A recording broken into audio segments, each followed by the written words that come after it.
going to take a timeout. We're going to start from the stop.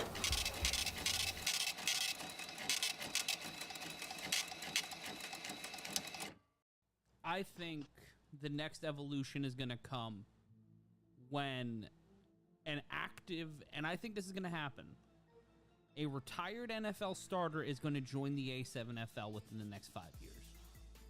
As a player or as a I think as a player owner. Player, owner, or coach?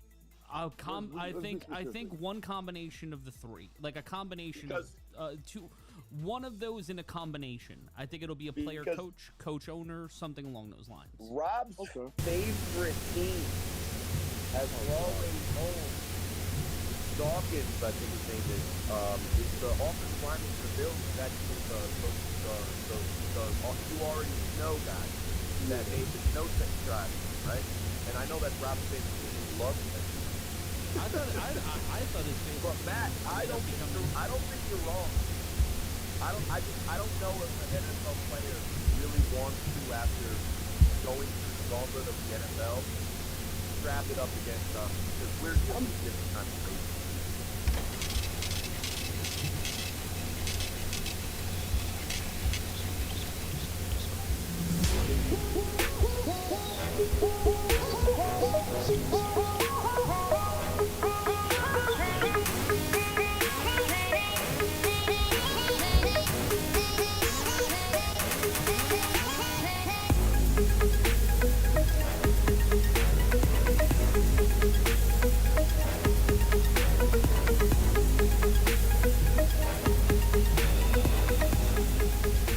That's why.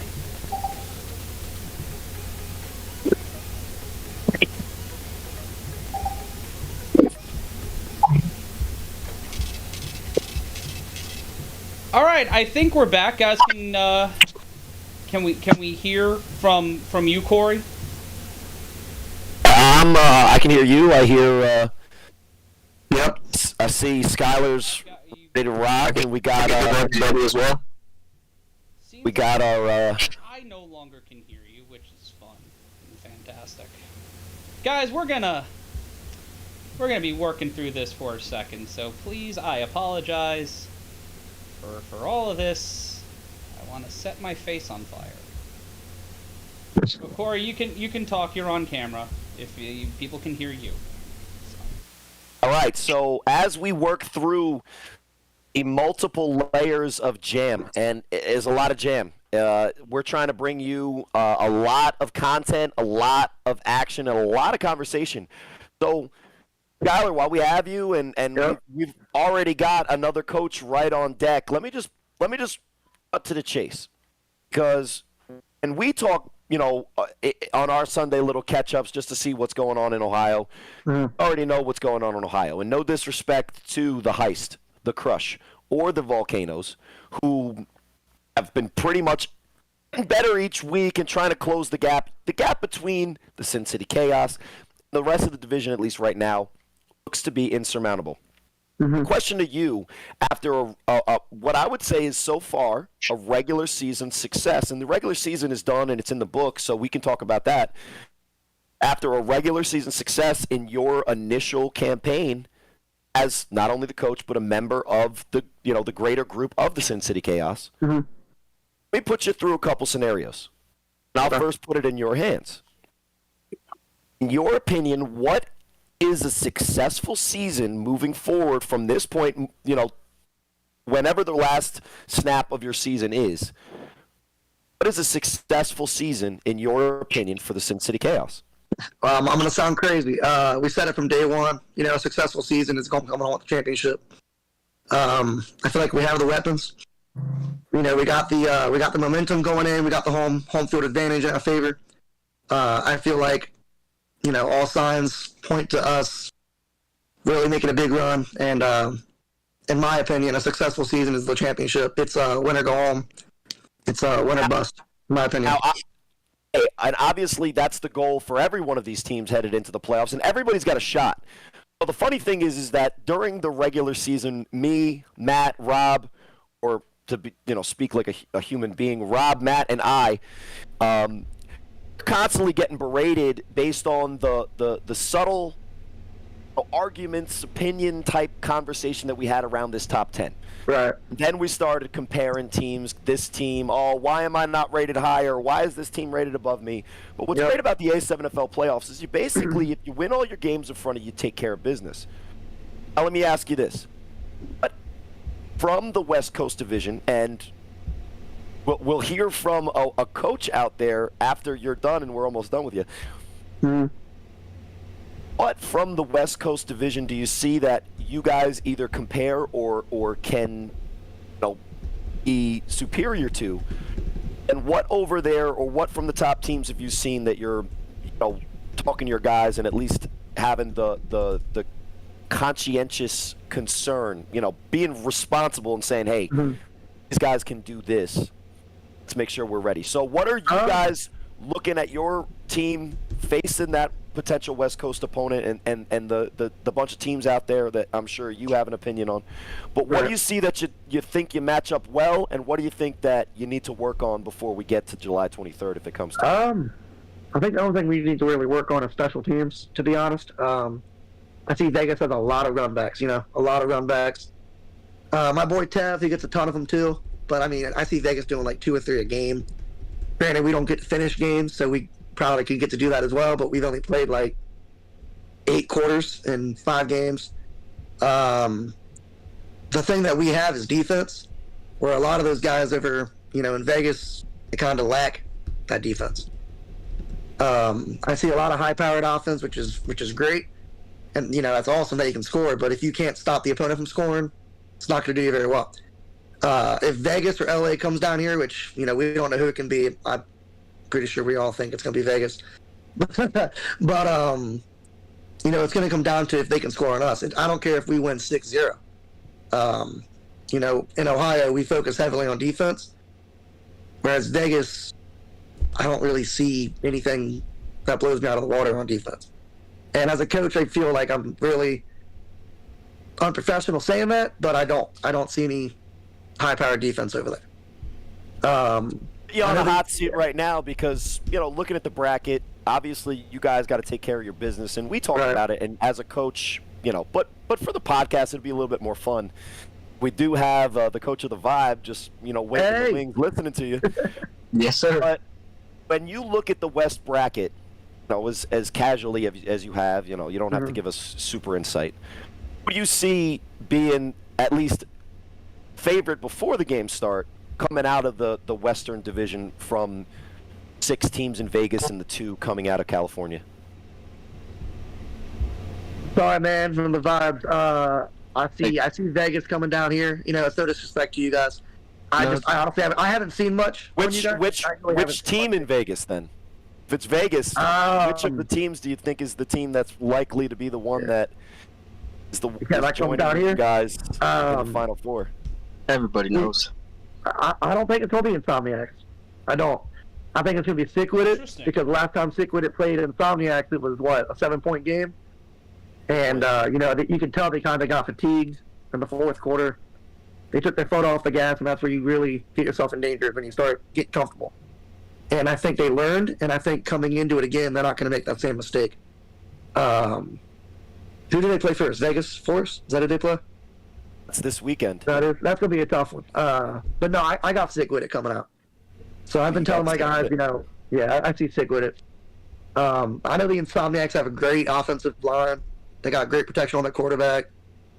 But again, it's the defense.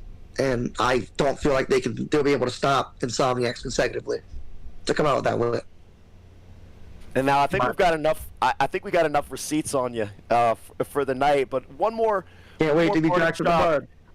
One more parting shot and a real football question before we get into the nitty-gritty of what we ask every guest. And I think this is going to be a trend for tonight. But in 20 seconds or less, what is your message to your competition in the playoffs? Don't sleep on us. And if you are sleeping, it's time to wake up. Because you're going to see us there. Perfect. That's exactly 19 seconds. I just timed you. Right. So that's Skylar Hurd, offensive head coach of the Sin City Chaos. And now, just since this is the first time you're on the show, we have to do this. tinyurl.com/A7FL merch. for those who are fans of the show. I've been behaved. I'm actually kind of like buttoned up. I got the purple shirt on, repping my Omegas. But let's do a little Stugatz in here. tinyurl.com/merch. No, you know the drill. 3 shirts. Well, I'll tell you who it's not going to be. Huss. I'll tell you who it's not going to be. Oh, tell us who it's not going to be. It's not going to be the Menace to Ohio, which is Big Rob. Big Rob. Menace to Ohio. I'm going to see you in Ohio soon, brother man, all right? All right. I got a little not gift for you. Huss. I like that you're narrowing it down. No. As you're wearing your gear for the game 1 of the finals. Yep. Yeah, we're losing Shirt badly. would pair well with that. What shirt would pair well with that? Oh, man, I'm going with the chunky. Or I'll try. Who's Matt? What's Matt? Because I'm gonna go with the chunky. Yeah. That's a throwback to Ryan Shamar, Fat Boy Touchdown. No, it's Thick Boy season, TBS, all day, every Sunday in the spring, watching the A7FL. So, Skylar Hurd, Matt, we're going to have to take a tally on the day. tinyurl.com I like my numbers /A7FL so merch, far. $20-ish. Thick Boy season shirt, and if you haven't seen the actual art on it, Skylar, as soon as you get off this Discord, and thanks for having us, joining us. I was thinking having us on. I was just 100%. On the Vegas podcast, but thanks for coming on. Check out that art because it's something special, and I'll see the text when you send it to me how much you like it. So, gotcha. Listen, good luck in the Ohio playoffs. Make sure something weird doesn't happen because obviously they're the heavy favorite, but football's football. It is. We're gonna be pulling this episode for receipts in Ohio if you guys make. I already know, man. I felt good the luck steps already. and shock the world. Oh, there hey, he is. actually, just say your parting shot on. It's the Menace to Ohio. What's up? Rob, he has a vendetta against you. He thinks you have a vendetta against them. You don't love us, man. You don't love us. Just give us a little bit of love, Rob. Give us a little bit of love. Say it. Say, yeah, Ohio, you guys are solid, bro. Say it. Do it. I'll buy you a shirt right now. And then I'll throw it in the bottom. You know what it is, Skylar? You guys are beating up on his guy, Seth Chambers, who is a monster and a great player. I was a big fan of Seth Chambers, but you guys silenced that whole thing. Well, hey man, as we're still working through layers of jam here. Good luck in the playoffs, Skylar. Thanks for joining us. And, sorry about that. Hey, tell Brent if your defense shows up and holds the whatever team to that 6-0 score you said you'd take. He might be next up, when we're getting ready for the championship. Yeah, I know. I might have put Brent on the hot spot there, but it's all good. Oh, hey, he's the coach of the defense, so if he messes up, it's on him. Nah, he got Skylar, and we'll talk to you soon. Yes, sir. See you. That was Skylar Hurd, the head offensive coach even, of the Sin City Chaos. We've got Rob here with us. How you doing there, Rob? And if anybody here is on their phone and on speakerphone, please put headphones on. Alrighty then. Let me look for mine. Am I cutting in loud and clear? Just making sure. Yeah, we got you. Perfect.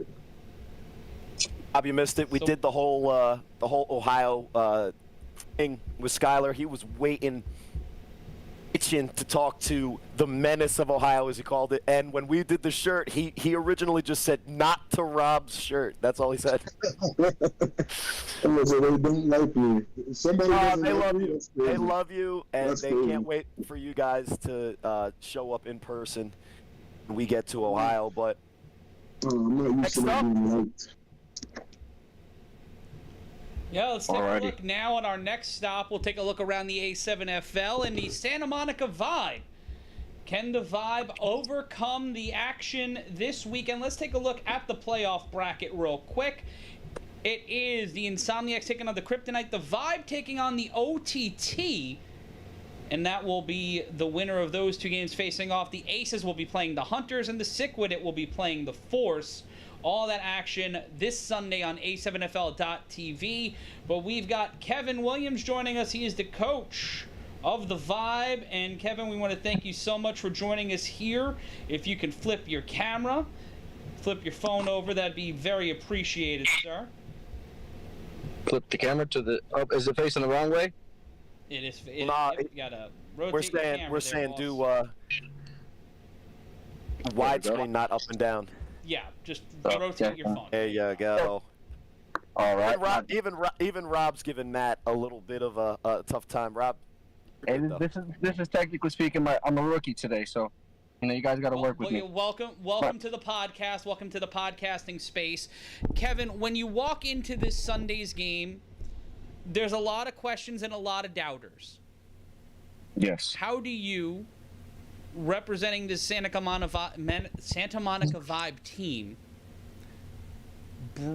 assuage any of those doubts or create some conversation? Because you're going up against a team in the OTT that scored in high volume throughout the season, but their defense, and Rob and Cory, we could say, was a little bit porous. But you're going up against a returner in Savion Cunningham, who may be, outside of Lavish T and Ashante Worthy, the most dangerous man on the 3-on-1 in the history of the A7FL, at least in the A7FL this season. Mm-hmm. What do you see about the vibe that can beat that team? And what are some of the things that other people haven't seen from your team yet that will surprise them this Sunday? So, my eye has been on Cunningham since the day I found out we were playing OTT.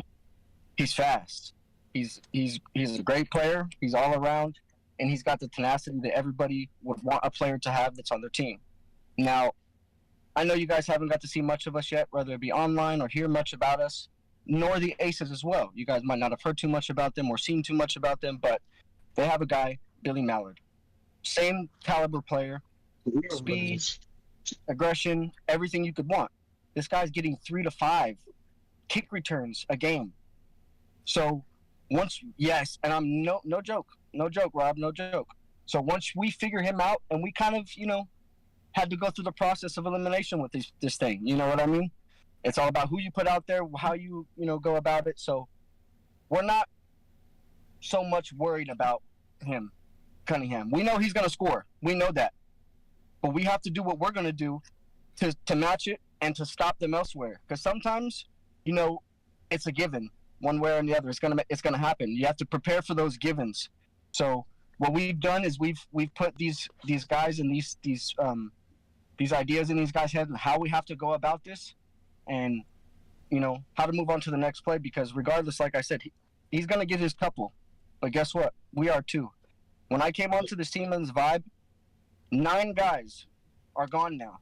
I've brought on the whole new set of guys, myself, from these local semi-pro teams that I've played on to guys I played with in high school, and the whole core of guys is different.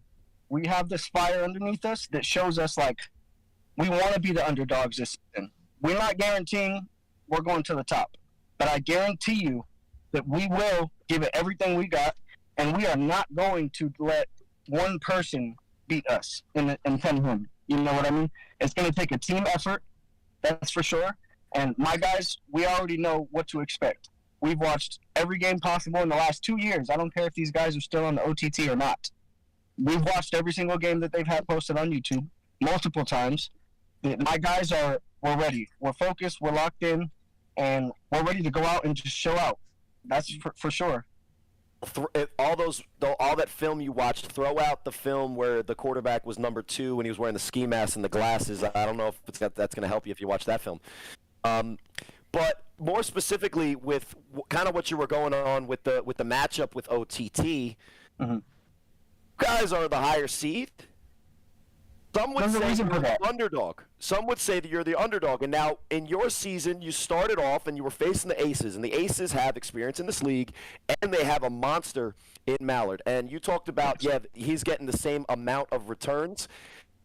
Davion Cunningham is 160 pounds. I would say that Mallard is closer to 80 pounds more than that, running at a similar speed. Now, I don't know if you've seen the speed that Savion Cunningham has. I've seen it firsthand. That's another level. And even a guy like Mallard, who is really fast, ready to play contain on that guy. Are you guys embracing the fact that you guys are underdogs? And what did you learn about your team last week against the Gold What do you think was the reason that the Gold were able to kind of, chip away at that huge lead that you guys were able to put together? So I hate to say this because I'm a player, I'm a coach, and you guys just talked about it. Never give up on the gas pedal, right? Go all out. The Gold, the Warriors. I respect, and I told them this before that because I recently watched a game when they played sick with it, and it was 70-something to 0 in the third quarter, but they did not stop. You know what I mean? And I respect that to another level. And I told them that before the game. So when it came to halftime, we're up 29-0. We just wanted to get everybody involved. We have 4 quarterbacks. We have multiple guys that could play running back. We're a new team. We're fresh. We're still putting things together. So we kind of wanted to see what we can do in different schemes, different options, and things like that. Now, not saying we completely just gave up at all. We still were fighting. But you know what I mean? We had to put guys in different positions to see what we really got because you never know until you know. Yeah, whoever that guy is, that the Gold player that keeps posting that 20-yard loss was playing quarterback that didn't even know how to do the fake handoff. I think he's got a better position than quarterback, so I think we've seen enough from him. But what I will say is saying that Savion Cunningham and you're kind of like giving him what he's going to get. Are you saying that your game plan going into this game is to outscore OTT? I'll tell you this. If we stop him because of our guys, because we want to be the underdogs. That fires us up. So if we stop him, I'm sorry, but OTT is going to lose by 2 touchdowns. If we can hold him to less than 2, they're going to lose by 2. Now, I know they got great players all around. He's not the only one. Trust and believe that. They've got some ballers over there. I've watched them. Now, my guys, we have this level of, we know what the game plan is already. And I'm not going to take any less than 5 touchdowns this game. There's no ifs, no ands, or no buts. And I don't care if we have to take 2 on defense and take 3 on offense. We're guaranteeing, and this is coming from the coach, player, the captain, we're guaranteeing 5 touchdowns. Now, we can't say what we're going to keep them to, but we're coming out, we're ready to ball, and we're shooting out the gate. No holds back. This is something that we got to do for ourselves and for the city. We got 2 teams out here. We know the Aces are ballers. This is technically our first season together as Santa Monica. And it's a whole different group of guys, none from last year. None, literally none. And it's time to show this league that California's got it. You guys have slept on us for too long. We've had 2 teams out here. We tried with 4 teams a while back, but it was 9 guys on one team, these 3 other teams, versus 50 on the Aces. The Aces, they've got that level of camaraderie. They've got that bond. They've got that brotherhood out there. They've been together. But now it's time for us to show you guys that we can build more than just one team. We can build more than one group of ballers.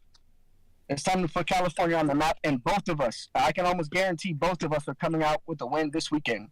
Wow. Oh, that sounds like a receipt to me, Matt. Receipts. I love them. I got plenty of them. They're right here in my glove box. Oh, listen, that sounds like a receipt if We'll I be ever heard playing one. a fair amount of those, and if you see the number on the screen and you disagree with what Kevin said, 516-387-A7FL. That's 516-387-A7FL. We have some voicemails coming in, and we'll be playing these throughout the evening. Some of them are wild. Yeah, we've got 5 already since the show started. Wow. One of them's just letting us know that the audio doesn't work. But Well, thanks, but we appreciate it, and we're glad you called in. So I'm gonna do one more real quick. We're going with the thing. yeah, let's do the thing. Let's do the thing. What's the thing? What's the thing, though? Listen, You're gonna do the game, right? oh no, I thought you said you were gonna do the. Look, I'm throwing. I'm gonna do the voicemails Track later of in the show. I have to load them into the So that- computer. Like, I'm one Gotcha. fat man with a laptop and a nice backdrop. I ain't got no Vegas studio. I ain't got no producer. You're the dragon with 3 heads, By Prince Willis myself. Farmers, Matt Ryan, and we all love you. And I just ruined the show, and I apologize. So yes, we are going to do the tinyurl.com/A7FL merch. That's tinyurl.com/A7FL merch. But in 20 seconds or less, because I did it with Skylar, I'm going to do it with you, Kevin. What are the Vibes chances if you guys do manage to beat OTT and make it to the second round, how far do you guys see yourselves going realistically? 2 seconds or less. If we beat this team, which I say about 70%, 60 to 70% chance we do, I think we're going to go at least 2 to 3 games into the playoffs. And that means we might, have to learn a hard lesson. But how are you going to get better if you don't learn these lessons? Fact. So the next game would be the winner of Sick at Force. So Let's get at 7 p.m. Pacific time on Fox 5.2, I would find the film of that if you guys win. Oh, See trust what's me. going on. I've been watching The Force too, and I've been watching Sick with It. I watch almost every game. You guys don't watch understand. maybe as much film as me, Yeah. and nobody He might does. watch more- yeah, he watches more Film than I do, is the for sure. ultimate weapon. I would tell Yes. everybody that. And look, I've been in wait, this. one quick question for me. Since you watch all this film, who's the best team you've seen since you've been watching all this film? From the out West here Coast? or from in general? Let's do The West Coast A7FL. first. Let's do West Coast first. Oh, listen to Rob, not me. It's a toss up, but I'm gonna go straight up with Insomniacs. I don't want to say there's no question, but it's a toss up between 1 and 2, and then 3 is the Force, I would think. So as far as out that way, I'm gonna go with BIC. They've been too dominant for me. That's just me being honest. From scary to Hollywood to it's just what can you do? What can you do? Now if we play that caliber guys, oh yeah, we're gonna get whooped. But you know what? We're gonna take that whooping and learn from it because that's what players do. That's what people who want to get better do. I respect. Winner, you learn. Yeah, yo, he said the whole "we tried to the end" thing, and if you watch any Omega's film, which you probably haven't because you haven't needed to prepare, then you know that I'm all about that. But watch how much film he watches. Who do you think is this? Who should be the starting quarterback for the Watchmen, in your opinion? Of the two guys. Oh gee, I can't think of his name. If you did, OG Buck. Look at that. OG Buck. There you go. So That's the thing. I didn't even give him the names, and he got the name. And you've been watching enough film, and I think it's going to serve you guys well. Good Yes, luck sir. this weekend. Appreciate you. OTT. Good luck with that prediction that we put you on the spot. Hey, let's get it. tinyurl.com/A7FL merch. Boy season, huss, I'll try. Big boy season Let's go. all day. Next up, 2-0. Nice. Big boys are where it's at, man. We need them. Gotta feed them pancakes all day. And that's how you win football games. Yes, so sir. tinyurl.com/A7FL merch. Better pick up the Thick Boy Season shirt because it's going fast. Everybody's buying them. You see everyone in Vegas wearing them, especially the ladies, Matt, because they love the art. I was gonna Shout say, out didn't you to say you. last week on the podcast you said that there was only like pink or something like that left, right? Those are getting sold out too, so we had to just Yeah. get a reshipment. And you know what? Okay. We're selling them out. We'll keep getting them. And if you ask for a tinyurl.com/A7FL Thick Boy Season shirt, at Ryan will deliver. I need one of those, please and thank you, sir. But according to Joey Bate, I still haven't delivered the I'll try. But we'll get there, Joey. Hey, you guys, thanks for having me on. I appreciate it. Thanks for walking me through my rookie podcast, and I will see you guys whenever you decide to bring up the receipts. Sounds good. If you watch that much film, we might call you and be like, hey, who do you rank now? Just joking. Hey, I'm already trying to get my hands on getting in the booth up there I'm doing a lot here. I'm trying to get my hands on everything possible. Whoa. I'm Don't involved in Don't 50%. take our jobs just yet. But maybe. Well, hey, there's got to be someone in LA, right? Oh, that's true, but maybe you even call the other side of the ball, and since they watch so much film, you guys could have a discussion. I know they're deep I'm in all the film. for it. I'm all for it. There's not much of us out there, but there will be soon. Let's go. All right, thank you. All right, Luck guys. this weekend. Thank you. And- Appreciate it. You guys have a good We'll one. hear from you soon. Later. That was Coach Kevin Williams of the Santa Monica Vibe. And guys, as we take a look ahead to the A7FL playoffs, let's look at the bracket. It's the Insomniacs and the Kryptonite, the Vibe and the OTT, the Aces and the Hunters, and the Sickwit and the Force. What do you guys see as the game to watch this Sunday in the West? Sick versus Force, easily. Why do you say that, Rob? No question. The Force have a lot to prove. I've seen so many good things from the Force recently because I really wasn't a fan. I wasn't a fan at all. I just thought they fell short. I thought they weren't talked about enough because they kind of let the Insomniacs take their spot. Sick With It is a brand new team who, again, took their spot. And I expected so much more from them being the Vegas champions that they were last year. I thought they fell short, but what I've seen over the last 2-3 weeks from the Force is that they're ready to compete. They have a lot of talented guys over there. One guy, I can't believe I'm forgetting his name. I really hate that I'm forgetting his name. But it might have been, I want to say Martinez. Running back? He looks like more of a slot receiver. You're not talking about Voodoo Reek, right? No, Voodoo Reek, he's another monster. Voodoo Reek is one of those guys.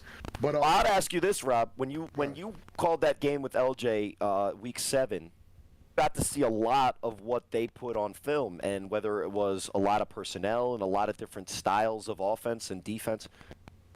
I'll ask you this. All the money's now on the line, and we always talk about 2 quarterback systems and all that. I was just on the other side of the ball last night, and they were thinking that at quarterback for the Force, they might be making a mistake. Who would you start in this week's matchup at 7 Pacific time on Fox 5.2 and the Silver State Sports and Entertainment Network for the Corey, Force? You got such an issue with the 2 quarterback system. It's absurd. Not that it's a problem, but no, you have an issue with it. Listen, when someone mentions something so many times, at some point you got to realize it's the problem, and that's how you get over that hump, Corey. So let's attack this head on. Sounds like you're avoiding the question. I'm not That's what it sounds avoiding like to anything me. because I'm going to be very clear on who I think should start. I think they should keep it exactly how it's been. I 100% think Briscoe should start. I don't see why he wouldn't start. You save that young pup, that dog you got as the second string, you save him. You know what I'm saying? Have Briscoe go out there, rough it up a little bit, show the young man the ways, because that's really what I feel like Briscoe's been doing. He goes out there and like, look, this play's gonna work, boom. This play's gonna work, boom. This play's gonna work, boom. And then he sends that that 6'5" behemoth out there to dial it up. I would do the same thing. So I still think Rob Briscoe should start because it's like if someone honestly, on the first episode of this podcast might have said that a 2 quarterback system, a closing quarterback, might work in the A7FL. Yeah, but you said closing. You said closing. I think that the conversation was never should you have 2 quarterbacks on the roster, because what we at the end of that conversation, I think we would all agree, is that if you don't have 2 quarterbacks on the roster, you leave yourself vulnerable to the situation that maybe the Renegades are in, and we can maybe talk about that when we get more on the East Coast. But the other thing about the 2 quarterback system is you see what the Watchmen are doing. It is the double-edged sword. So starter, closer. How is it that's what I'm saying about the 2 quarterback thing. You have such a how is it a double-edged sword? I'll say this. What is the one moment in the Watchmen season that the Watchmen probably wish they could take back? Forget all that. How is it a double-edged sword? Because maybe even to prove a point against BIC, the Watchmen, in a game that was really close. Yeah. Who did they put in? Go with the change of pace. Who did they put in, Corey? Same guy that came in last year. No, Corey, I'm not Lenny talking about Hedrick. Corey, that's what I'm saying. You're basing it off of a mistake that they made when they didn't have their 2 studs. Ace wasn't there, Corey. Ace wasn't there. So the narrative is nuts to keep putting Lenny, who's not even I'm on the not team. putting the narrative. We're talking about Lenny's not on the team anymore, bro. The 2 quarterback system with Ace and OG Buck might be one of the most dangerous things we've seen this season, bro. And you're not giving it enough credit, and you're going to get a team destroyed if they listen to you. And they listen to you, Corey. You think they don't listen to you. They listen to you. You're going to get a team thinking, 2 quarterback system, that's soft, and they're going to get smoked. Both of those quarterbacks are playing at a high level, and it's going to be difficult if they're in a tight game to decide which one is the guy in the moment. No, it's not. And that's my take, and it might be bad. Whatever. They take turns. Well, let's hear some other opinions from fans and players and other members of the A7FL. We have 1, 2, 3, 4, 5, 6, 7, 8 voicemails. And I know we're waiting on our guest from Florida. If you're joining us, this is a historic day in the A7FL because at the start of the program, and when we had to reset the program again because none of the goddamn equipment worked, Damn. I prophesized at the start of this podcast 45 weeks ago that an NFL starter would be in the A7FL within the next 5 years. It took 6 months. And we have someone who's a first-round draft pick in the A7FL. Two-time Pro Bowler. Sorry, two-time All-Pro, one-time Pro Bowler. And we'll explain who he is and what team he's on with his teammates in just a moment. But first, it's time for voicemails. Will Cory Hammond again and be on a new team next year, or will he finally retire so his hair doesn't keep turning gray? No, it's funny. I was wondering why I was not more soon. It wasn't sooner that I was berated into if I was going to retire or not. I think people were just like, hey, I don't know. So tune in next week and maybe you'll find out. Maybe you won't, but they're going to put me in a corner and make me decide right now when I'm not ready to. But I will say this. In my career, all of the times I've reset and restarted, it's had a little life to me, guys. Although the two guys next to me would not want me to play next year. No. You know me better. We just don't easily kink say. shame. We don't kink shame. I know you like pain, but I mean, we don't like seeing you get hurt. In my last 2 weeks, guys, I threw for 5 touchdowns, ran for 1 against the U and the Animals, respectively. I'll ask the audience. Maybe we should put up a poll. We got voicemails. Let's put up a poll. Should Cory Hammond retire? They won't listen. Guys, you can vote. Be honest. Did Cory Hammond retire? We're putting They're all that going up to say in I the should, YouTube but channel. I'm not going to listen to him. Listen to Sticks anyone and but stones you, can break my bones. You guys want to hear another voicemail? Won't hurt as bad as a Yeah. Charles Give us Irvin another sack. voicemail. Hello, this is for Mr. Fabien. Your Uber Eats order is here. Your Uber Eats order Oh is my outside. God. Thank you. Well, I hope you tipped him. order Uber Eats. Helped you tip them. I definitely don't order Uber Eats, but We got thank you for fucking having Baba my Uber Booey. Eats order ready. Hi, this is Carl from Bayonne. The first time caller, long time listener. I wanted to put my prediction in that the Sick With It will win by 20 points, and the Jets are going to go at least 14 games wins with Aaron Rodgers. That's if they don't put in Cory Hammond. Love the pod, love the show. Steve Summers, you're the best. Baba Booey, Baba Booey. Baba Booey. Let's go. Listen, Sick With It by 20. It's kind of You're all freaks. that means listen, that means the force laid down and let Sick With It just take it. Pause, but that's Yeah, insane. well, ask Well, we the don't guys on kink the other shame, side Rob. of the ball, and maybe they know more than we do. Not really. You know, it was don't one of think those they know. like it was one of those like leading questions that we kind of knew the answer to. But what they said is they kind of predicted a blowout in this Week 1 matchup. We see it as the game of the week, and you just saw the force up close and personal. I'm gonna be tuned in. I'm gonna be locked in, and so is our guy from Bayonne. Thanks for the call. These are elite level calls, by the way. Yeah, they said you're pushing Hey, guys. 60. You need to retire, bro. Well, obviously they can't count, so maybe they should go back to elementary school. Well, right now it's Cory Hammond. 67-33. And you could call 516-387-A7FL. That's 516-387-A7FL to join us here on the pod by asking your questions with the voicemail. It's live, and I'm afraid. And if we can check in on our final guests of the evening and see where they're at. And Definitely checking move in. on from that. On arachnid time. Rocking time. All right, we've got 4 more. We got somebody who doesn't sleep that's ready to rock. Yeah, Who let doesn't him in. Because if anything, we'll break the news right now, but let's get through the rest of these voicemails. Hey guys, it's Cole. Just wondering what you guys think are the most overrated and underrated teams heading into this weekend. Thanks, guys. That's a great call. That's a great question, and that's one of the toughest things to. Oh, Or you yeah, go exactly. first. I was about to pontificate and say that's one of the toughest things to do.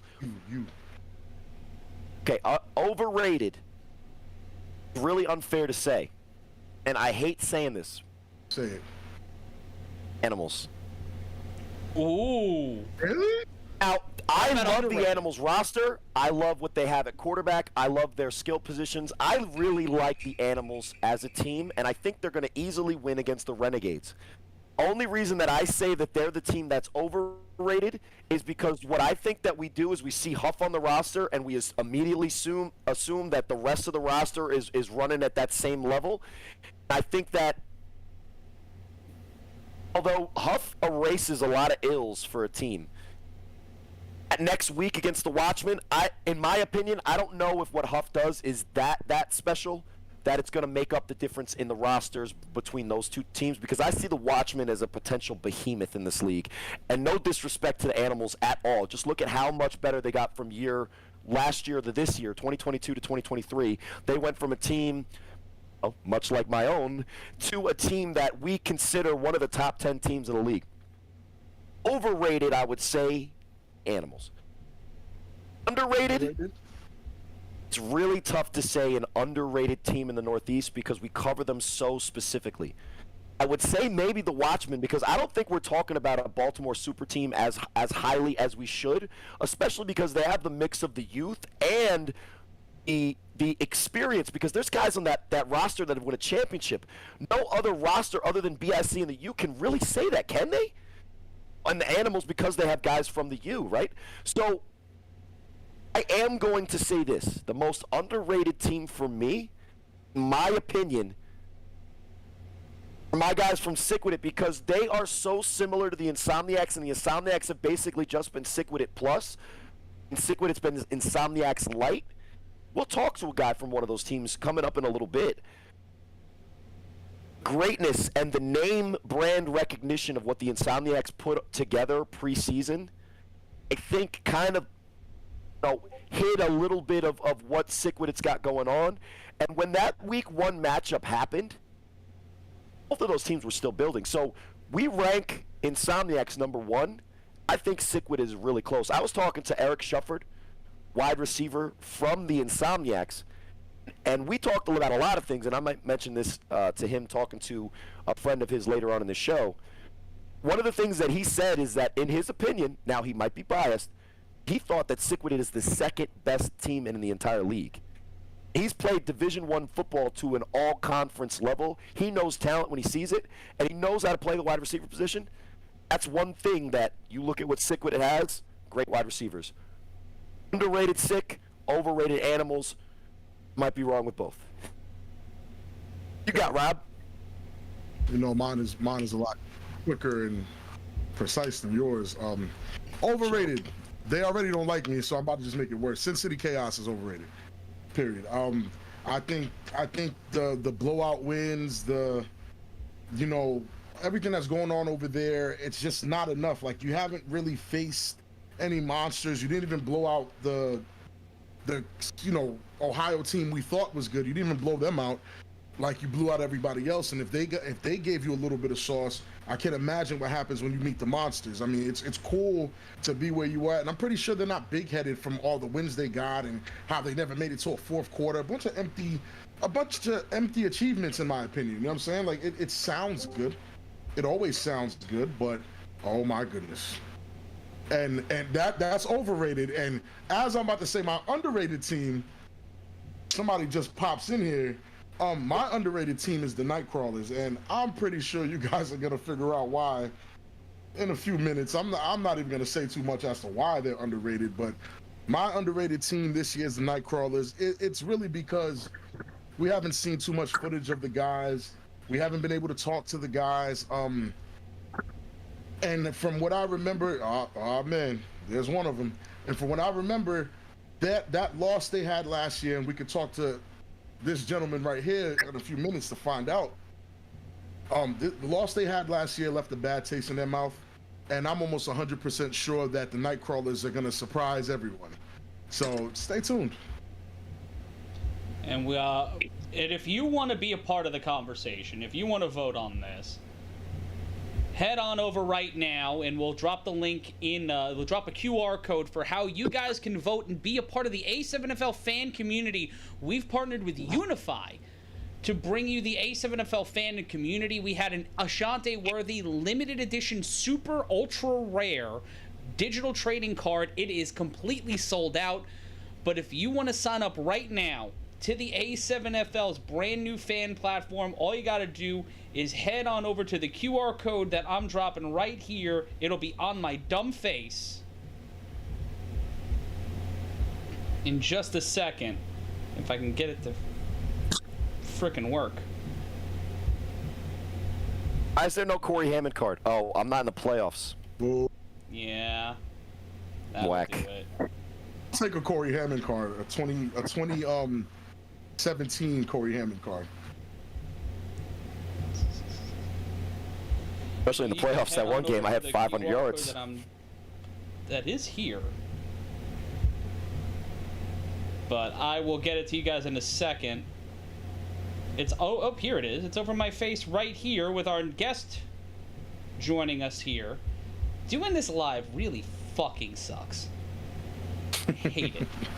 I'm gonna cover my face with the QR code, but if you sign up right now, you can actually get 1,500 A7FL fan tokens absolutely free. Use the QR code right above this, right to this right of our guest. Pardon me, the top left of our guest. Just scan my face. That's right, just scan my face, and you can be a part of it. And you can also buy tickets to the A7FL Championship. That is on July 23rd. You can head to a7fl.com/championship. That's a7fl.com/championship. Let me see Cory using the QR code there. Just learned how to do that. Cory, if you guys want to set up our guest and why they're here and what exactly is going on, what's causing all this in the A7FL, Cory, Rob, if you guys want to take that. We've been hovering and dancing around a certain medical professional for weeks. Actually, I got the call early on in the season.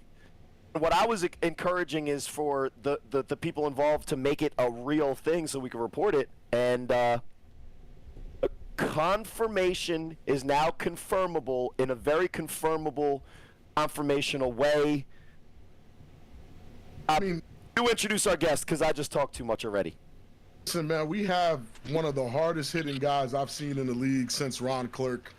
I didn't want to even directly address him for fear of what he might be able to do to my decrepit. He's gonna destroy you. We have Deontay Henderson, man, from the Nightcrawlers. Man, how are you, brother? Man, I'm good, man. Just to be clear, you've heard all of the praise that I've given you and how great you are as a player, right? We're on good terms, right? Yeah, man. You know what? We is on good terms. I think I'm more on Fabian's side though, man. He had some good. Why not? He's Cory Handsome, and I'm just Cory Hammond. So we've had fun. We let you on, and we are also kind of hoping and maybe weigh in, and it's just kind of his personality. He's a very slippery guy. Even if you have the extra rusher coming for him, you can't always get Mark Bagway. So we'll see if he jumps on the podcast or he dips on us again. Now that we have you on, moment of the entire hour, maybe two. That's what everybody's been waiting for, man. Hey, man, Henderson. Everybody been waiting on it. Who is Dr. C, and why does he make your team an automatic A7FL Championship contender as soon as we say and reveal who he is?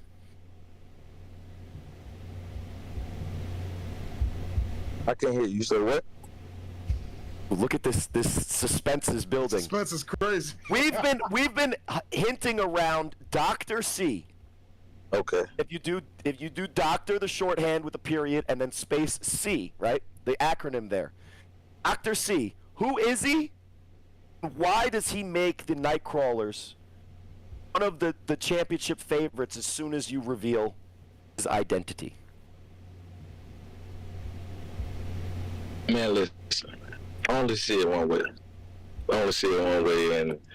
And that's us coming off of what we came off last year. Yeah, we got hit in the mouth, man. But we coming for more than y'all even know. And but what? I'm gonna keep it. What one guy on your roster are we hinting at that's going to make a huge difference that we didn't see last year? We know now is an acronym that starts with D, in the middle is another, and then ends with C. Who is that guy? Man, listen, I'm gonna tell you this: we can't talk too soon. All right, we can't put everything out there. That's why I'm trying to jump to the next conversation because that's a good one. Though. You almost had me though. No, we're announcing it. It's on the roster, and if you check out A7FL.com, so if you know it, bro, say it. Oh, if you want us to say it? Oh, God damn it, they got Dominique Rodgers-Cromarte, bro. Man, everything just hit the fan, bro. After C has always been DRC, former NFL starter, All-Pro, Pro Bowler.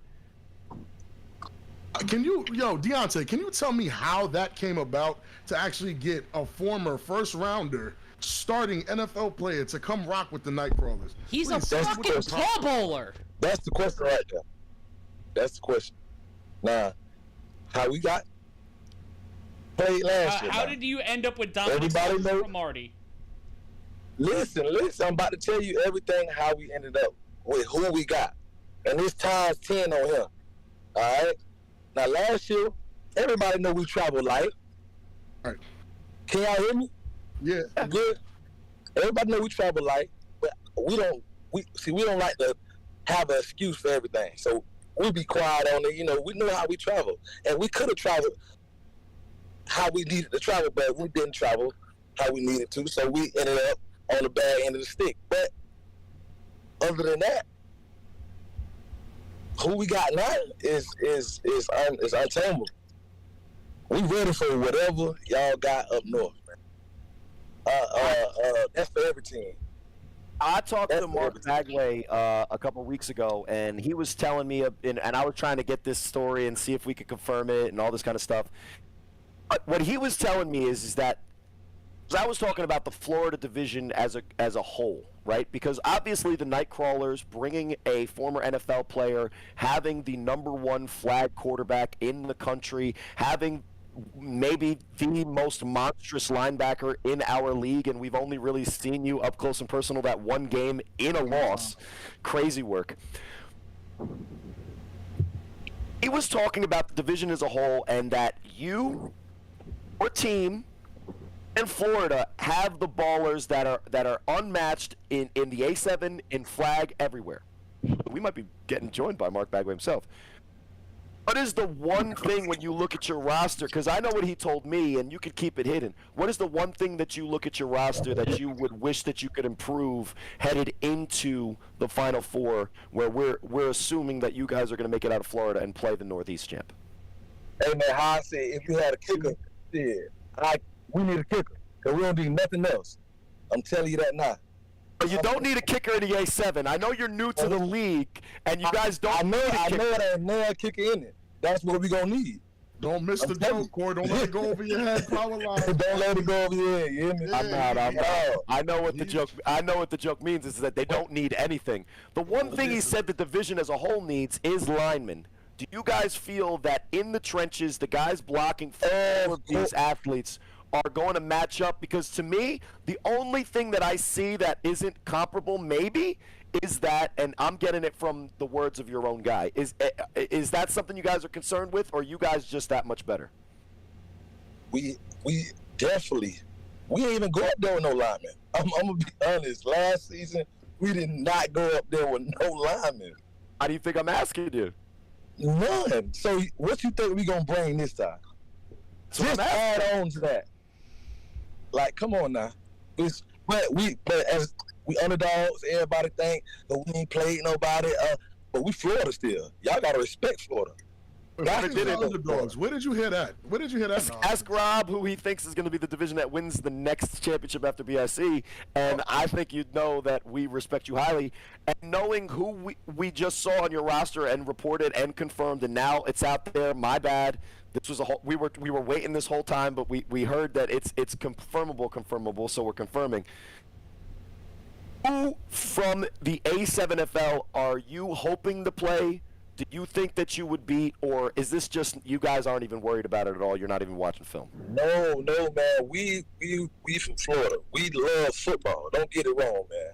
We love this shit down here. So when it comes to competition, we want to play the best. We want BIC. That's what we want. We want BIC. You guys want the Watchmen at all for maybe some payback? Payback, definitely. We want them first, just to clear out the smoke. You got to get one or the other, because hey, if we could make it happen that you guys play all of those games, we would love to.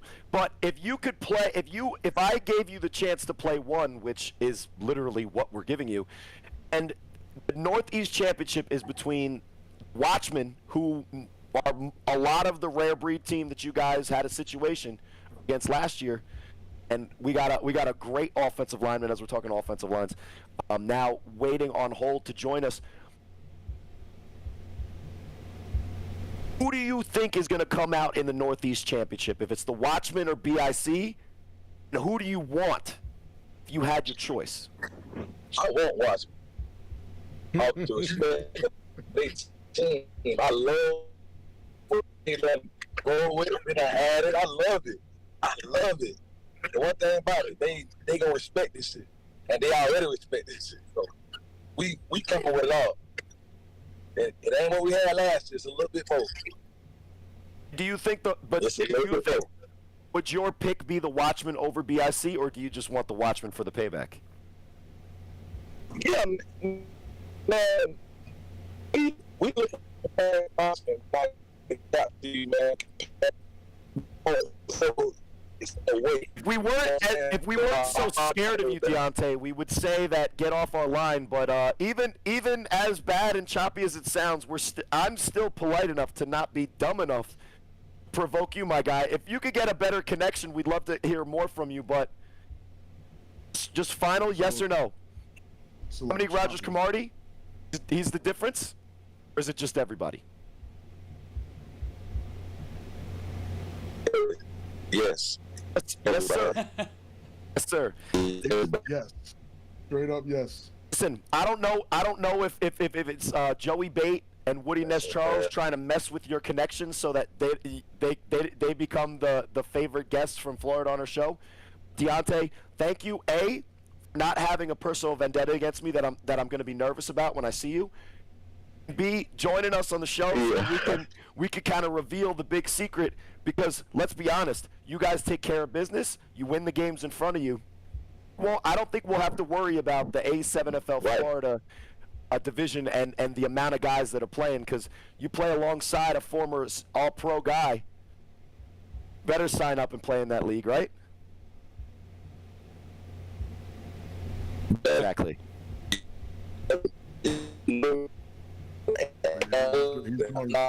Mr. Roboto. Do you want to tell him to get off? Because I don't want to cause a problem.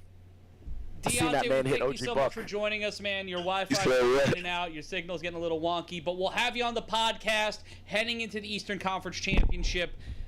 And if you're just joining us here on the podcast, Dominique Rodgers-Cromarte is joining the A7FL, and he is a night crawler. This is insanity. Rob, what is your initial takeaway from this? What are you thinking? Real, right? What are you feeling? I'm gonna be honest. I know. Listen, I've been a player in this league for a long time, and it's something I used to say when guys used to tell me this guy's coming, that guy's coming. It's only 7 players on the field. That one man can't play all 7 positions. Blah blah blah blah blah. I, unlike y'all, have personally gone up against a former NFL player in this league, in Kasim Green on BIC in 2021. That man was injured. He was not at full strength.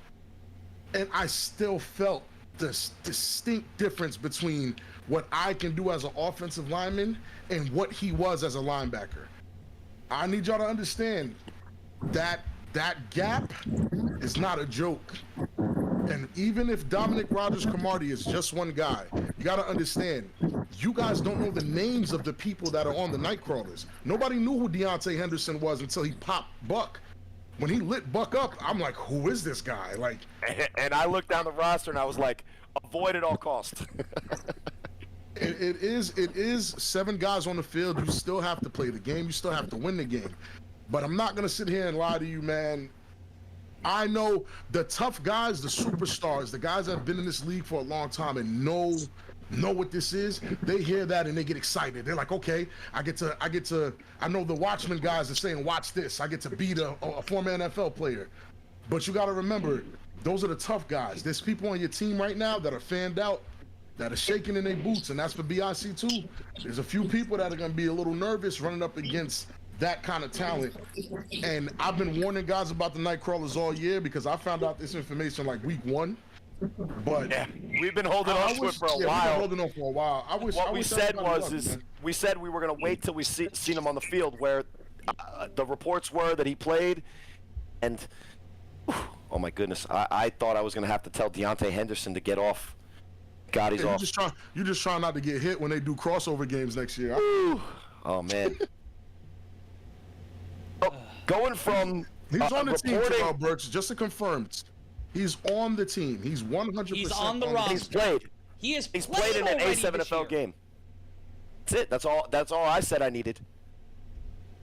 Going from the announcement of an NFL player, we're going to a former Nebraska standout, an Insomniacs offensive lineman, Mac Kenny. Welcome to the 3-on-1 podcast, my friend. What's good, brother? How y'all doing, man? How y'all doing? What's going on, man? Hey, we're just reporting about former NFL guys, but we're no slouch. Somebody worried about that. That's one person. He got to be the whole team. And you've had a history in your football experience going against a guy. I don't know how most pronounce it, but I would pronounce it Indomitian Sue. So you're no stranger. You're no stranger to high level football. Nah. And you're representing on our 3-on-1 playoff preview, #1 team in the country. 2 questions. How do you guys feel about going almost wire to wire as the #1 team in our league? And does that matter at all to you? No, sir.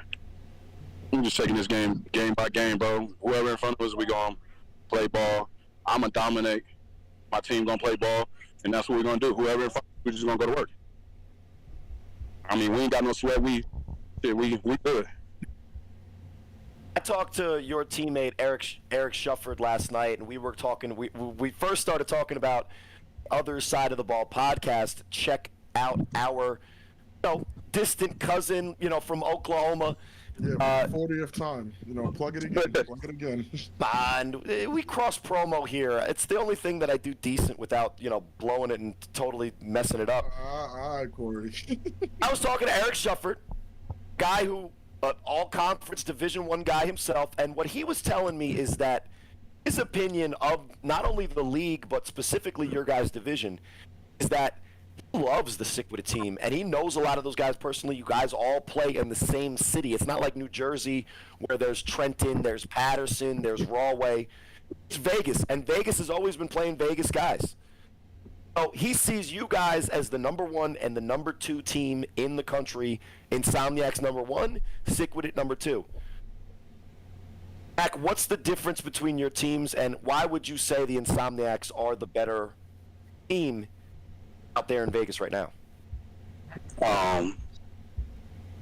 The difference in the teams is minimum, bro.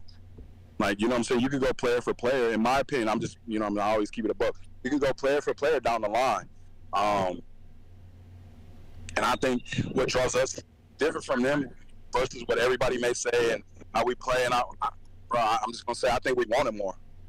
And I respect everybody. I can't wait to go and get – like, that's my biggest thing, bro. I can't stress that enough. I want the comp. I'm tired of pitting people on their back 40 yards down the field. I want the comp.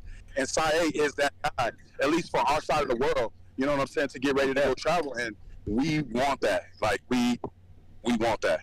Ain't nothing. We want that. It's simple, bro. I mean, it's nothing really, separating our team. I would say I like our quarterback position a little bit more, and I like our running back position a little bit more. You know, Carter's back. You got, as you guys like to say, big boy season RTC. But these dudes is hogs, bro. And you know what I'm saying? Some of us started working out again just for the playoffs. So now, you know what I'm saying? I'm working out with my boys at high school every single day, working out with my son every day. So we doing 2 a days. Everybody on the team working out because, you know, we don't practice. I think we're one of the only teams that we have never had one practice. You're not one of the only teams. Oh, okay, cool. Because I be hearing people talk about, bro, we be practicing. I'm like, Let man, him say that. It's okay. Yeah, you're not one of the The fact is that you getting in the gym, you starting to put it together after a season in which you were that dominant, I think that's a great start. You do have the time. Now, week 1 you guys play Kryptonite. And I'm not saying you guys are looking past them. We kind of know what that is going to be like. My question for you is based on what you've seen in the bracket, have you guys looked at all at what the aces do? Or are you guys focused more on building yourself up so that you're the best that you could be and, you know, put it plainly, fuck everybody else? What's in front of us, bro. We can't really worry about the aces. Speaking honest, I don't think they're on our level. So when we get to them, if they get to us, then we'll be able to pick up our film game and start watching the little things they do. We watched them play a little bit against the other teams from Vegas, one of our lower tier teams, and we were pretty confident when we seen them then. If them boys make it to us, we're just going to make an example out of it. We want SICK and we want the East Coast. We built this team to get out there and compete. Like, that's all. That's the only thing that we are worried about, bro. It is not about the playoffs. I'm talking about our group chat has been the quietest been all year. And this is because we know what we all about to do. And we know everybody put in the work.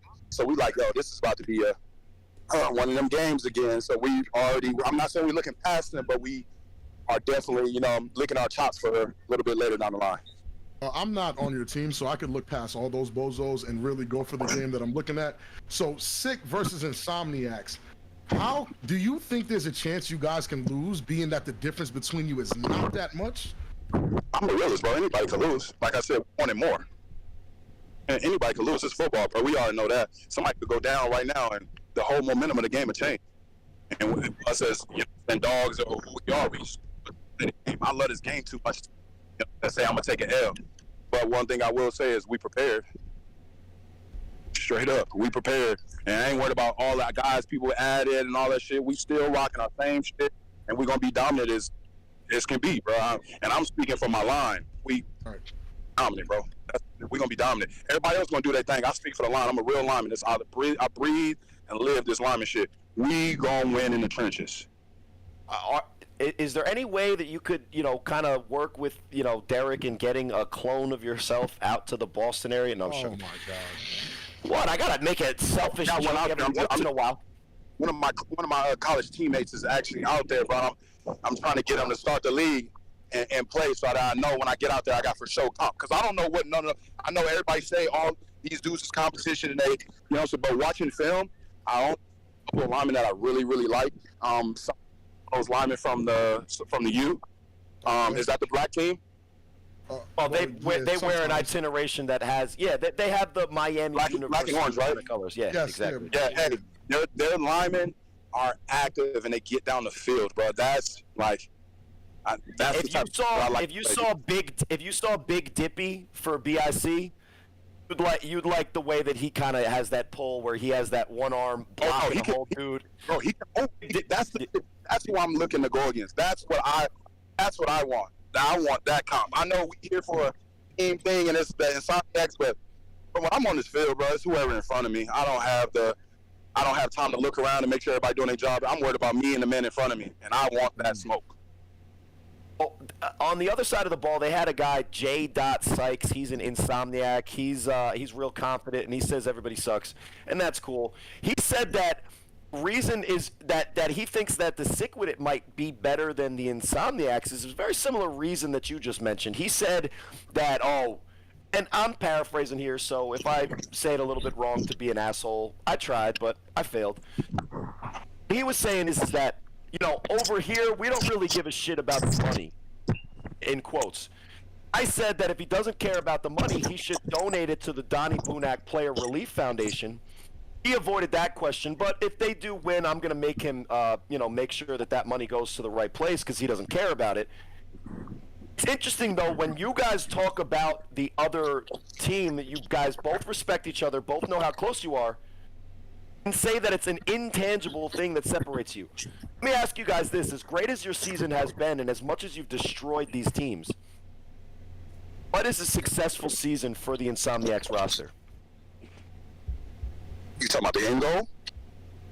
And the season, when the last snap that you played is over, what is a situation that you say is a success? Everybody, I like that topic because everybody got something to say. Oh, Insomniac's been in my inbox and Insomniac's doing that. A lot of that shit's for the clout. Because we all talk every single day and we tell these motherfuckers like, hey, I just wrote in my group the other day. When Pat got on there and said somebody's in my inbox, well, we don't shy away from shit. We all grown men. So I wrote in the group, hey, if anybody got something to say, make sure you say it out loud and leave the group. You don't have to play for us no more. I don't care who it was. We didn't even know who it was. But everybody tapped in was like, yo, he's full of shit. That's just Pat. He's just talking.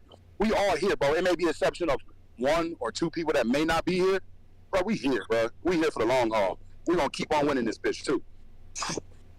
So not only are you guys ready for this run, you're not going to pull what the fall thing did and all this drama and all these bright lights turned it into. What I thought was I thought that the spring season was the real season, so I wasn't planning on playing fall. But then when everybody was like, "Yo, we're gonna keep the team together, we're gonna do fall," I was like, "Ooh," you know what I'm saying? Because I coach high school, I coach youth. Yeah. So I was like, "Ooh, shit." That's why I'm here. Doesn't count. I'm here right now. I got my Feb taking over the boys right now. I'm at practice right now. So it's like I got youth boys, I got high school boys. And if that was the case, then we're gonna play the shit just to keep the team together. But I wasn't expecting to fully commit, and I thought that the spring season was only spring season. So I guess we all, you know what I'm saying, low key committed to playing the spring, so we all stay together and continue just to work. Even if we just use spring as a passive, not everybody come out, but we stay together, team chemistry builds, just like everybody on the weekend. Yes, right? Fall. Yeah. My bad. I'm so used to saying spring season is off season that I got to switch it. I got you. But if we stay together, bro, ain't nobody gonna be able to. We got people that's already tapping in, and I'm not gonna say who, because I'm like Packer. You know what I'm saying? I keep that shit confidential, but people already tapping in, wanting to. Bro, we ordering jerseys for people already. Like, it's not sweet like y'all think, like everybody say. And behind the scenes, this shit's already. Is there any? You don't have to break it. We could just keep it innuendo. But are you in conversation with a certain Swede, certain Berserker? Certain people. I'm just gonna say that. All right. And certain people already have jerseys coming. They're already been ordered. You know what I'm saying? The level of commitment is there. Hey, y'all grabbing water? The level of commitment is there. The level of commitment is there from everybody else, and then we get more commitment from other people that want to come join the team, and we kind of like weeding people out right now because we don't want everybody else's drama. You know what I'm saying? And our knack, we just trying to get what we need, the pieces we feel like we need or we can use. We're definitely going to use this. We'll be dumb to say we're not going to take them. And we're going to roll, bro. Vikings. I like Kenny, that. when it comes to one. the heat and the humidity, you guys are playing in the first game of the afternoon at 4 p.m. Pacific time. What are the things that you guys are going to have to do to ensure you sustain all 4 quarters? Because it's going to get a lot more contentious, and the heat's only going to rise. Bro. Everybody plays football. We all good. As long as we stay together and communicate, we straight, bro. That's it. Look at this fat fuck. Yo! That is not the word we use, man. That is a big boy. We all together, so it's not like we gonna break up next season. You know what I'm saying? We all here. Look, we all here, bro. We're a unit, bro. We're a unit already off the field, so we gonna be here. We gonna be here after the field. You know what I'm saying? That's giving me heavy BIC vibes, and they're the. We here, bro. Ain't nobody. We here, bro. He ain't going nowhere. He ain't going nowhere. And then this fucker just convinced me to play the fall season like I was telling you guys, so we gonna stay together. We playing together as Insomniacs. We're not splitting up. That shit is dead. Dead that shit now. I said it. Me. Dead it now. We here. Now. We stay together, bro. Listen. These dudes He called me and was like, "Hey, we want to win the East Coast. We want you to come set a tone for our linemen." I'm like, "I'm there." And then we didn't talk about no money. We didn't talk about nothing else. We want to play football. I can give a damn about the money. I'm straight. You've played so much football. And you're coaching it right now. You're ingrained in the culture of our sport in all forms. Why do you love the A7, and why is it the best that you've ever played? Man, there's one reason, bro, and one reason only. My son is the number 6 ranked middle linebacker in the nation right now. He's 10 years old, the class of 2032. He's playing up two age groups. Him seeing me play football, once again, because he was on the sideline with Bo Pelini and the Pelini brothers at Nebraska. I had him there. And he was on the sideline under the bench watching his dad play football. That's awesome. Breaking all the rules and everything. So I need him to understand what it is now that we're older, and the intensity and the know-how that we got to play with. He's everywhere with me, bro, and that's my motivation. I don't know if you can see him over there, but he's over there catching punks right now. That's my motivation, bro. That's the only reason why I came back to the A7FL. The only reason. Hey, Mac, you just won yourself a ton of fans with that one. I know for a fact that just won over a lot of guys. I'm just keeping it real, bro. I'm not gonna lie. When I left Nebraska, I had my son. I left school and I stopped playing football because of him. I went and bought my dispensary. I went and bought my businesses, and I started living life. The only reason I continued to play football is because my son asked me, "Dad, I want to see you get back on the field." So I'm talking. I didn't watch football for 2 years. The game is in my heart, bro, and I didn't watch it. My son asked me, "Dad, I want to see you play football one day." I said, "Shit, son, let's get back out there then." Simple as that. They called me 2 weeks later, and I'm down. And you look at the safety stuff that we've implemented, and you're a lineman, and you're a pro, pro level type of lineman. Obviously, we're in a pro league. What do you like about the differences with the no pads, with the no helmet, and do you feel like that would be something that, as a youth coach, a father of a guy ingrained in the culture, just as you are, you like what we're doing with the A7, and do you see it as the future of the safety? I like it because it's safer. I'm gonna keep it a buck. All the people that say I hit, it's usually because of the head is down. But now ain't no head involved, and you got to bring that body. And if you're not, you see people making business decisions all the time. Then the people that know how to hit, you see them hitting.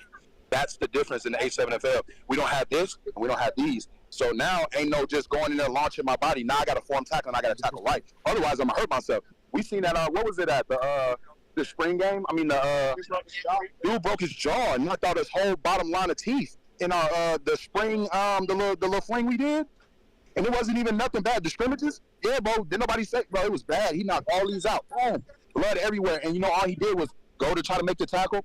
He dove, and instead of trying to make the right tackle, he dove at dude's legs, and his feet hit him right in the mouth. Boom, boom, teeth all over the turf. We had to pick him up in the middle of the game.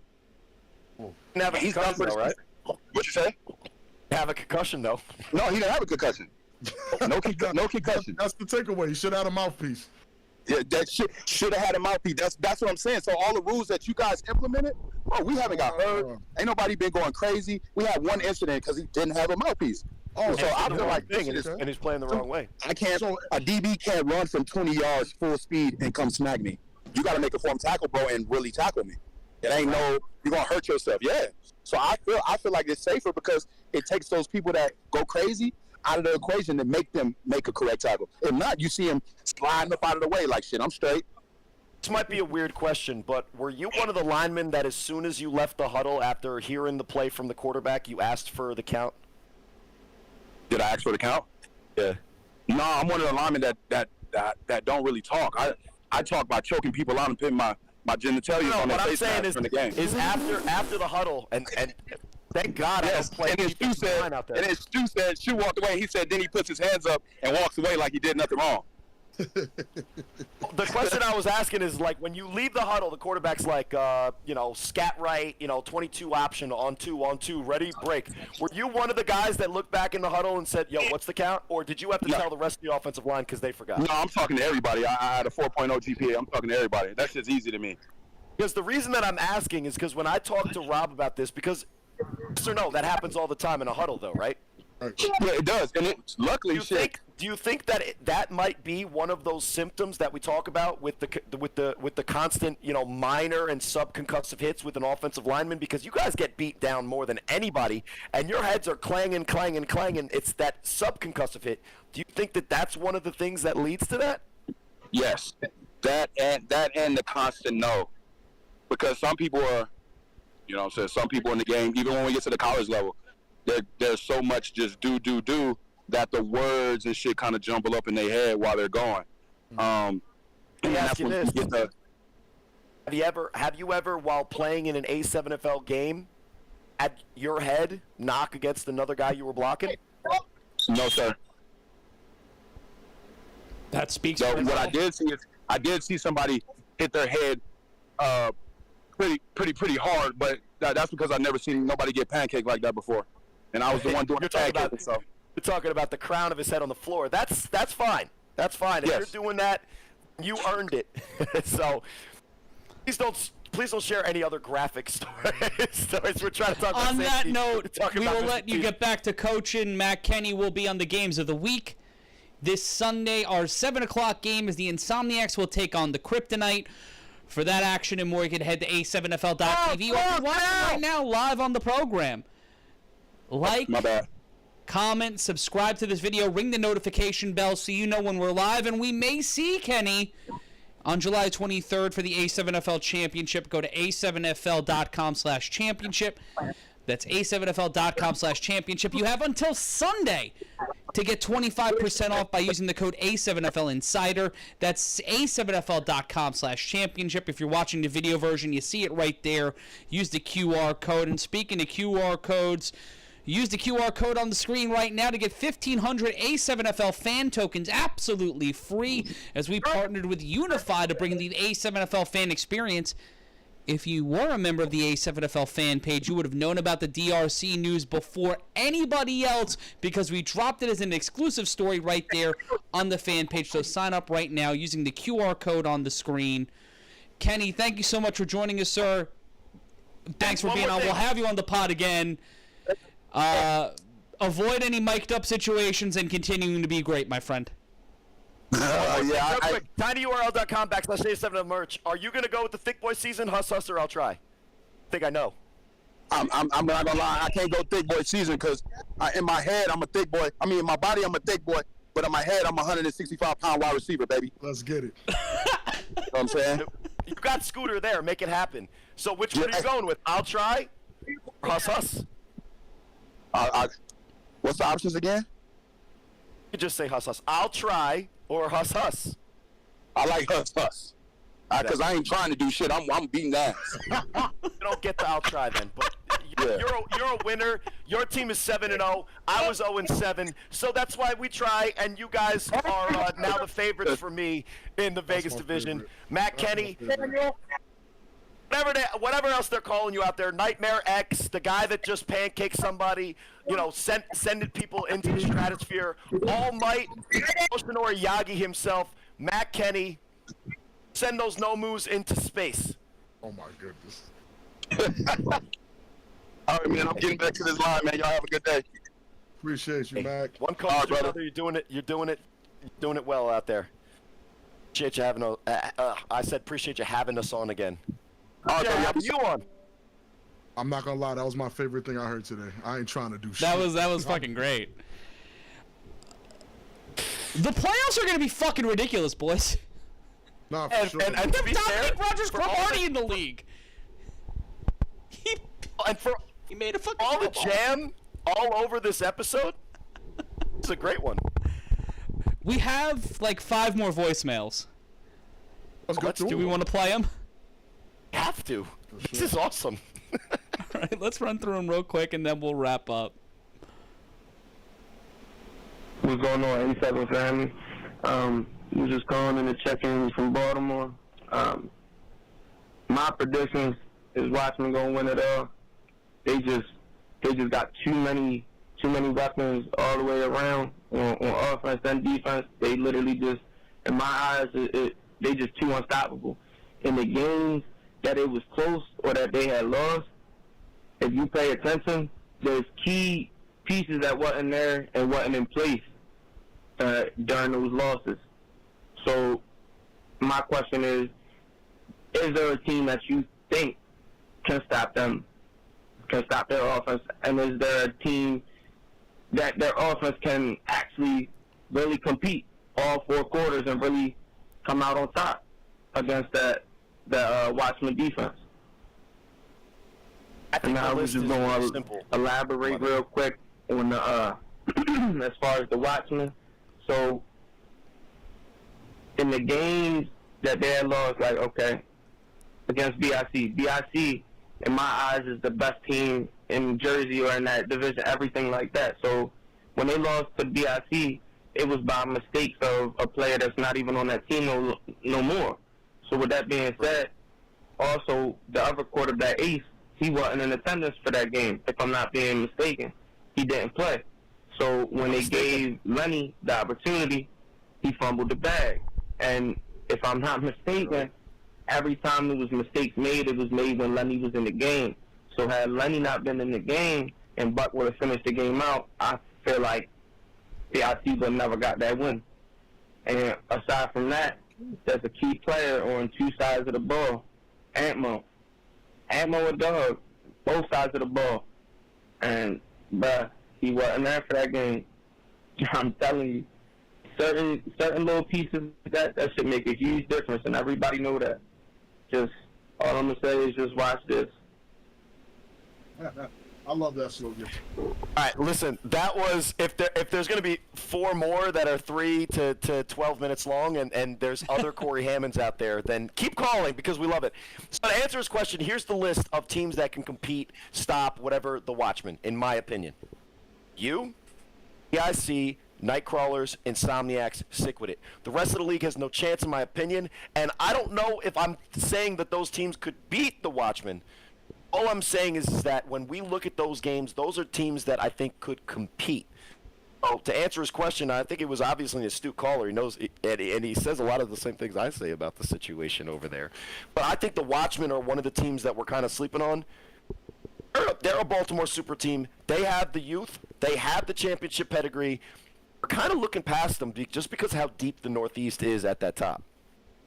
Not looking past the Watchmen whatsoever. I do, arguably right now, based off of what I saw the last 7 weeks, the Watchmen look the best out of the 3-headed monster that is the Watchmen, BIC, and the U. But the only problem I had with his take is if you ask BIC, they had missing players. If you ask the U, they had missing players. In each of their losses, BIC had missing players when they lost. The U had missing players when they lost. The Watchmen had missing players when they lost. My question, and what I'm looking forward to seeing is, what happens when all those teams are fully staffed in the playoffs to give us the full smoke? This is why I do feel personally that these are some of the best playoffs to ever watch in a very long time in the A7FL. I've been part of most of them, but this one feels different. There's a different air about this one. So I can't wait Especially based on what we reported tonight. Oh, for sure. So I can't wait to see all that 3-headed monster, again, the Northeast 3-headed monster, all those guys fully staffed when they run into each other, because after those games, there are no more excuses. It's may the best man win. I'm excited for that. Put you on a hot seat. Let's say the Watchmen make it out of the Northeast. Play the Nightcrawlers. You want to take? You know I'm gonna give you a real take. I'm gonna give you a real But what take. I'm saying is that not the worst case scenario for a Baltimore team, that the team that they have to play in the Final Four is a team with a vendetta against them? That's the worst case scenario for the Watchmen, and that's why this is a hot take. I do feel like if BIC makes it out, they can compete and beat the Nightcrawlers. I think they can. BIC is talented enough. They're savvy enough. They have the vet presence and the talent to keep up with the Nightcrawlers. I feel as though if the Watchmen make it out, they're going to lose. And the reason why I feel like they're going to lose is there's a little extra juice that comes when it's a vendetta game. When guys have a That's bad... the U this year against BIC, right? And axe BIC the year before that. Like, you know what I'm saying? It's just different when you play guys that you really, like, you're salivating to get to. It's a little different feeling, and that's my take on that. And, you know, guys, do with it what you will. I didn't mention the U because even if the U make it out, historically it seems like the U have had problems with quarterbacks that are that fast. And seeing the U have to deal with a Mark Bagway, it's nothing against the U. It's just more on what Mark Bagway can do against that type of team. I will say this. Offensive line for the U at full strength is one of the best units that I've seen. Best. And if they have a formulation to basically stay in any game against anyone, if they're running the ball and consistently able to dominate. Right. And Carlos Carlson goes, play action up top, chicken box. I think that the U is still one of those teams that we really have to be looking at as a potential threat in this. And they only get looked over is because the road that they have to take is almost impossible. A tough road. It's almost not fair, but hey, that's life. Let's get to the next one, Matt. Boom. Hey man, it's loud. Quick thing. I ain't even got no question, man. I see where the league going at. Ashanti got trading cards. You got NFL players coming in. We're expanding to the West Coast. Man, I just want to say this is a great look for the league, seeing where it came from to where it's at now. Can't wait to see where this shit go in the future, man. I really don't care who win a championship. But at the end of the day, the league winning, man. Go out there and ball out. That's one of the elder states. That's a surprisingly expletive-free call from Loud. Bleepin' Wilkes. There were a call from a Baltimore number, 2 calls from a Baltimore number that I could not play because the transcription was wild. We'll play it after the show for us. Yes. We might make it an NFT. Who knows? Can I ask if I was? No, I don't. No, go ahead. Shouts to Loud. That was a great phone call. I can do nothing but agree with you. I met Loud when they came out here for the last game they decided to play. Loud's a nice guy, a lot taller than I thought too. He's a good player too. Good player, good guy. Yeah, really good. Heart of the team. I definitely enjoyed talking to Loud. Good dude. And that was a phenomenal message. I agree with them. I'm just happy I'm on this side of it, and I don't have to get destroyed by former NFL guys. I'm cool. Retired. Let's get to, we've got 3 more here. Man, like I was saying, big renegades, you feel me? Fuck all them niggas on the west side. We gonna kick that, we gonna kick that animal's ass. You heard? 45-0, 4th quarter, and we on to the... Shout out to my guy D'Angelo. And that was the last one we had. Because the other ones are like 10 seconds, and they are just disgusting. Hey, for the first time we have people call it in. We had a couple that we can't play. I'm sure that they're going to be fun for us, on the side. And I will say this. We have some good fans and some smart, astute fans. Those guys are making great points, and they're paying attention. And I don't want to ignore the chat. Deontay Henderson is saying Buck is not like that for real. Let's just be clear. They said that Ole feels like people didn't watch the game to blame the entire game on Lenny. I definitely am not of that caliber that Lenny's fault. It's like Lenny's fault they lost. I just don't like Cory's take on the 2-headed monster quarterback thing, using Lenny as the second head. Pause. But yeah. Only multiple heads we need in our lives as A7FL announcers are the dragon with 3 heads that is Matt Ryan, the prince that was promised. Okay. All right. Safe. And on that note, we might as well do some predictions. You guys want to do some predictions, and then I'm going to go eat dinner at 11 o'clock at night. Same, Matt. I got to eat dinner right after this.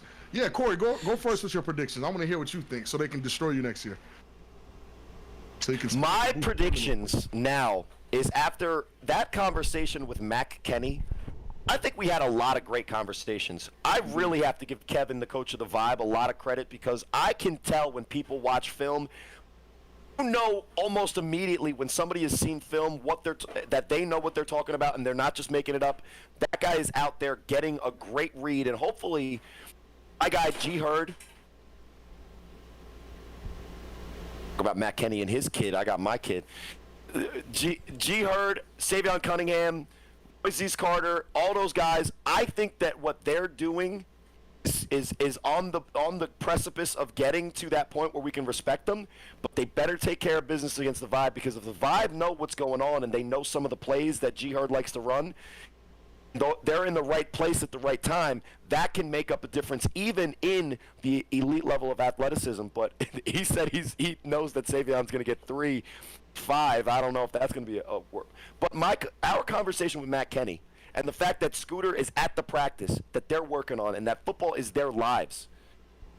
The three of us spend a lot of time with the A7FL. It's their lives. A7FL's over, they're going to coach. Then they're going to flag. Then they're coming home and they're saying, sorry, honey, I got to go and do another clinic. Insomniacs are winning the West. Damn, I thought you was giving a prediction on each game. You gave a soliloquy to tell us Insomniacs are beating everybody. I'm not even mad at it, Corey. I'm not even mad at it. I was the one who was pumping the brakes on it this whole time. I'll put the bracket up. Based on my conversation with Eric Shufford last night, based on the conversations that I have with Scott Hamilton relatively regularly, based on a post that I saw from our guy. Oh my God, Corey. Vado Wilkerson. Going to be Deontay Henderson in the chat. Not just DRC is on the Nightcrawlers. Other big names are coming. They better be on that roster. Oh, hey, if they're coming, we'll see them and we'll report them. And if you are one of the A7FL insiders, you'll get that information first.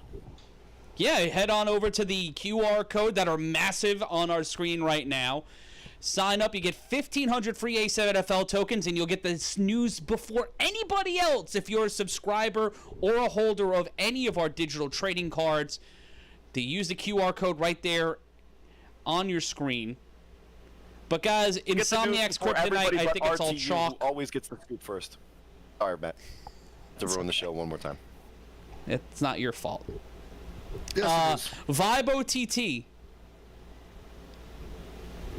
I kind of like the upset. Who's the upset? Vibe. So OTT's the favorite? Yeah. More wins. Let's be honest. OTT's 3-4. Vibe are 1-3. I'm going with the upset too. I'm going with Vibe. Ooh, I'll go OTT. Those are my guys. I got a jersey. If they can keep Savion Cunningham from the end zone, I think the Vibe have a shot. The Aces and the Hunters. I think we're going to go chalk here, even though I've got my Hunters uniform right here. I did a bet. If the Hunters win, I got to wear that and say that the Hunters are great and their coach is awesome and the wishbone makes sense. I don't know how you guys wear these jerseys. It felt like I was wearing a body smock. I just did more respect to y'all. But when we take a look at our other games, our final game is the Sickwit and the Force in the West. What do you think, Corey? Jeremy Geary, Avish T, or Tenyon Uzue. Gotta go flashy, man. Sick with it. Rob? And I kind of feel a little shitty because like one of my new favorite players, I don't know his jersey number, but his Instagram handle is Chief Mando _48. That's how you refer to most people anyway. Yeah, their handle. Chief Mando 48. He's actually becoming one of my favorite players, and he's on the Force. The guy can catch. The guy has the energy I love as a player. So I really hate to go against my gut here. And I have to go sick with it, unfortunately, based off of what we know. But I think the Force are going to give us a great show. I think it's going to be a great game. I have sick with it by a score. Okay. And now let's take a look at the East games taking place this Sunday. Animals, Renegades. Rob, you go first. Right now, that rematch, if CP3 was 100%, I would say, hey, fellas, there's no other game I'd rather watch that day but that one, because I feel like the upset here is the Renegades are going to pull one out. But without a healthy CP3, with just Birdie coming back with just his hair, I don't think that's going to be enough to stop Huff and the Animals. I have Huff and the Animals winning by at least a score. Ray Baskerville, Defensive Player of the Year candidate. Andre Haynes, always a 100% on the field type of guy making an impact. Uffables. said Huffables. Yeah, I said Huffables. Wild, man. Those are my guys. Well, I've gotten some more news. I was given a source that said that Corey Price will be starting on Sunday. Oh, shit. Hold on. Tune in. Oh, okay, sorry. Tune in. Thank you, Matt. I'm going to change my pick. I have Renegades for the upset because if Corey Price is healthy, the Animals are in trouble. The last time these two teams played, the score was or does what? he lose the one that matters? 12-0? Huffables. Say that again, Matt. The last time these two teams played, they only scored one time apiece, maybe twice apiece. Oh, it was 7-0, and one of the touchdowns was taken away because some would say that Dondre caught a touchdown that would have tied it up. Well, it would have been 7-6, but they would have had a chance to tie with the extra point. And it was in that ridiculous, 90-mile-an-hour wind situation. Right. So this game is completely different if CP3's healthy, doesn't get hurt first quarter, first play of the game, and he's able to use his legs and his arm and his know-how to get a win. I say it's a very chippy game, but because the Renegades are going to be able to have an offense, they might be able to overwhelm the Animals with their defense and a little bit of that offensive attack. I changed my pick with a healthy CP3. I have Renegades for the upset. Well, you said it in your pick. By an extra point.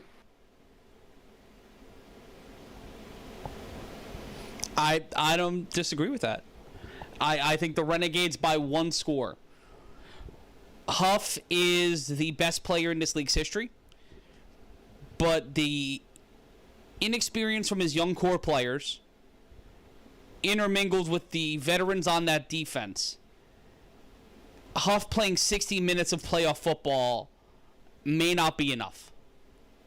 And I think that's going to be the problem. In the regular season and losing the one that matters. But we also have our 4 o'clock game. The U and the Snow Tribe. Don't even say their name. I think we all agree Patterson will be moving on. But I'm excited to see what Jonathan Keel and the Snow Tribe offense do. I think they may surprise some people. I think this game's going to be close. I think the U will distance themselves late in the third, early in the fourth. But we'll see the U play the BIC next week, and the Renegades, in my opinion, making the trip up to Baltimore or down to Baltimore to play the Watchmen.